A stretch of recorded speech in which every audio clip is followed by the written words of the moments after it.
be talking a little bit about some girls in this thing called the Compassion Program who made an app that actually won second place at Google's 2017 Technovation Challenge. So could anybody actually like point out Kenya if I were to show you a map of Africa? Yeah. Just could? Okay, so there's like a few people in here that could. That's cool. Kenya's like, it's reasonably small. It's not a huge place, but it is a very, very poor state in Africa. So the Compassion Program is a sponsorship program that basically is people from developed countries have the opportunity to financially support a minor from a third world country. These things pay for stuff like education, food, medical, and the Compassion Program is just like, it's a support system as well, so they just kind of, they have somebody to turn to. Your support kind of just like funds all those things. So these 5 girls are from this Compassion Program. They're all in Kenya. They're all sponsored by people in North America. So these 5 girls call themselves the Restorers, and their goal is to restore hope to girls at risk of female genital mutilation. So genital mutilation is kind of like a crazy concept for us here. It's not really something that we have to deal with, but in Kenya it's done in secret at night. So you like come home from the holidays from boarding school, because Kenya doesn't probably have schools in your rural area where you're living. And typically it's done at the age of 13 years old. So I know that it's kind of becoming a thing here that circumcision, there's like an argument of whether or not that is considered genital mutilation.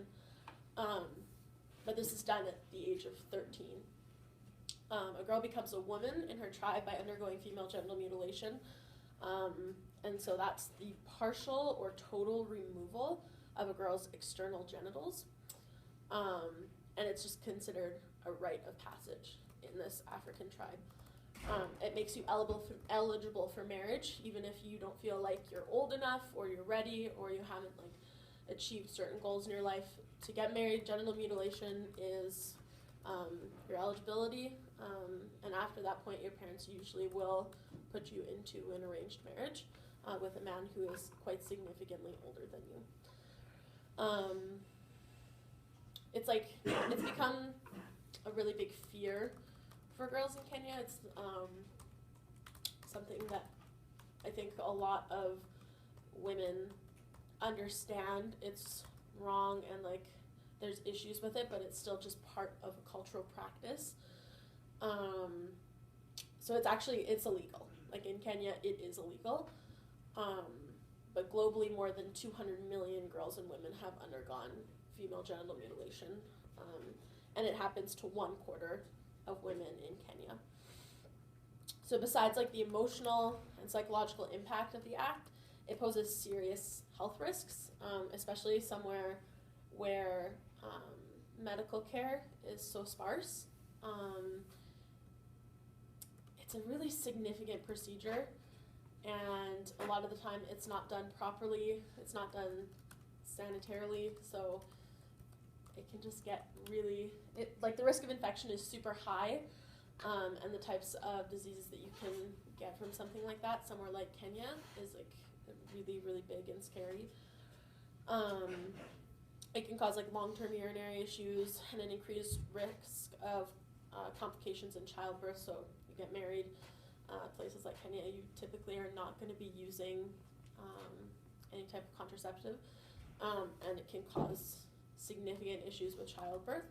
And it also makes girls less likely to finish school and more likely to marry in adolescence. So the entire purpose of this mutilation is that they would be eligible for marriage. Once they're married, their purpose of going to school doesn't really exist anymore because they don't have the purpose to be a wife. So anyways, the girl who kind of like headed up this entire, the app that was created, her name's Cynthia. She's the daughter of uneducated parents living in extreme poverty. You wouldn't really assume that she could probably do anything to stop something so deeply ingrained in the culture.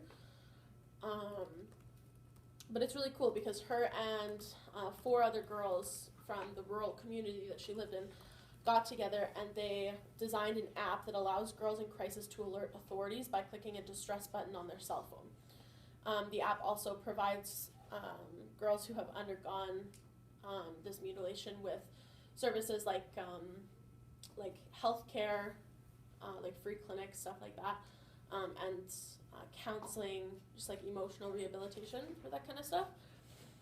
The girls applied to this Technovation Challenge that's ran by Google, and they were selected as, they were the only group that was selected from Africa to come for this competition, and they got second in the competition, which was really cool, and received $10,000 to continue developing the app, to make it more accessible, to make it more easily usable.